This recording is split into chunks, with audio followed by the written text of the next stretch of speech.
Welcome to Sanatan channel. నేను మీ రాజు. మన ఛానల్‌ని మొదటిసారిగా చూస్తున్న ప్రేక్షకులు ఎవరైనా కూడా ముందుగా సబ్స్క్రైబ్ చేసుకోండి. అలాగే బెల్ సింబల్‌ను గట్టిగా కొట్టండి.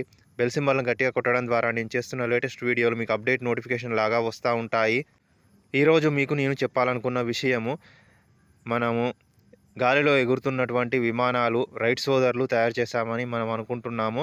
కానీ రైట్ సోదరుల కంటే కొన్ని వేల సంవత్సరాల క్రితమే ప్రాచీన భారతదేశంలో భరద్వాజ మహర్షి గాలిలో విమానాలు ఏ విధంగా ఎగురుతాయి, విమానాలను ఏ విధంగా తయారు చేస్తారు, విమానాలను నడపడానికి ఏ విధమైన శక్తి అవసరము, అలాగే విమానాలను తయారు చేయడానికి ఎన్ని రకాల లోహాలు అవసరం అన్నటువంటి విషయాలను తెలుపుతూ తను గ్రంథాన్ని రాశాడు. ఈ విషయాలను భరద్వాజ మహర్షి గురించి నేను ఈరోజు మీకు చెప్పాలనుకుంటున్నాను. ఈ వీడియో మీకు నచ్చితే లైక్ చేసి, షేర్ చేసి, కామెంట్ చేసి, సబ్స్క్రైబ్ చేయండి.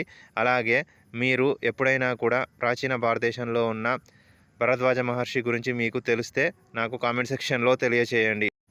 ఇప్పుడు మనము చూస్తున్నటువంటి విమానాలు గాలిలో ఎగురుతున్నటువంటి విమానాలు అమెరికాకు చెందినటువంటి రైట్ సోదరులు తయారు చేశారని అనుకుంటున్నాము. అంతకంటే ముందు ప్రాచీన భారతదేశంలో భరద్వాజ మహర్షి విమానాల గురించి ఒక గ్రంథాన్ని రాశాడు. ధ్వని వేగాన్ని ఆధారంగా చేసుకొని విమానాలను సోనికు, హైపర్సోనికు, సబ్సోనికు విమానాలుగా వివరించడం జరిగింది. ప్రాచీన భారతదేశంలో విమానాలను దేవతలు, మనుషులు ఉపయోగించేవారు. ఈ మధ్యనే శాస్త్రవేత్తలు జరిపినటువంటి పరిశోధనలో భరద్వాజుడు రాసినటువంటి వైమానిక శాస్త్రము అనే గ్రంథము బయటపడింది. ఈ వైమానిక శాస్త్రము భరద్వాజుడు రాసినటువంటి యంత్ర సర్వస్వంలోని చివరి భాగము. ప్రస్తుతము మనకు దొరికినటువంటి భాగము ఇదొకటే. ఈ యంత్ర సర్వస్వంలోని చివరి భాగమైన వైమానిక శాస్త్రం మాత్రమే. భరద్వాజుడు మహర్షి గురువులు అందరికీ గురువైనటువంటి బృహస్పతి మహర్షి యొక్క కుమారుడు, అంటే దేవతల గురువైనటువంటి బృహస్పతి మహర్షి యొక్క కుమారుడు భరద్వాజ మహర్షి. ఈ భరద్వాజ మహర్షి తను రాసిన వైమానిక శాస్త్రములో 8 అధ్యాయాలను, ఆ 8 అధ్యాయాలలో 500 రకాల సూత్రాలను విమానాల గురించి వివరించడం జరిగింది.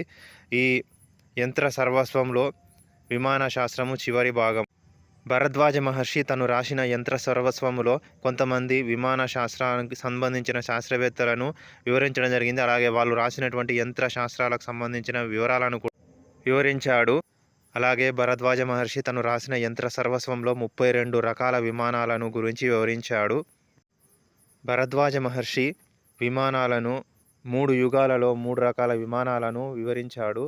త్రేతాయుగము, ద్వాపరయుగము, కలియుగంలో ఏ విమానాలను ఉపయోగించారన్న విషయాన్ని కూడా తను రాసిన యంత్ర సర్వస్వంలో వివరించాడు.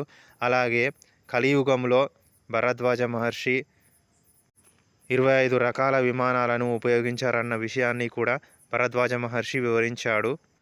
అలాగే విమానాలు తయారు చేయడానికి భరద్వాజ మహర్షి 16 రకాల లోహాలను ఉపయోగించారన్న విషయాన్ని కూడా తను రాసిన యంత్ర సర్వస్వంలో వివరించాడు.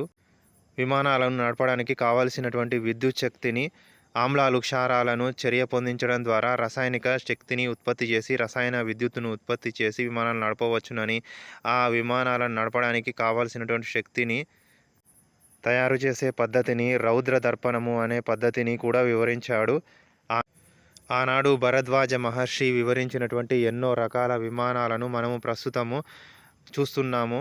అలాగే తన చిన్నతనములో పక్షులు గాలిలో ఎగరడము చూసి తను కూడా విమానాలలో ఆకాశంలో ఎగరాలన్నటువంటి కోరికను తన మనసులో ఉంచుకున్నటువంటి ఒక భారతీయ మేధావి అబ్దుల్ కలాం కూడా భారతదేశంలో ఇస్రోలో పనిచేశాడు. అలాగే మనకు మాజీ రాష్ట్రపతిగా కూడా పనిచేశాడు.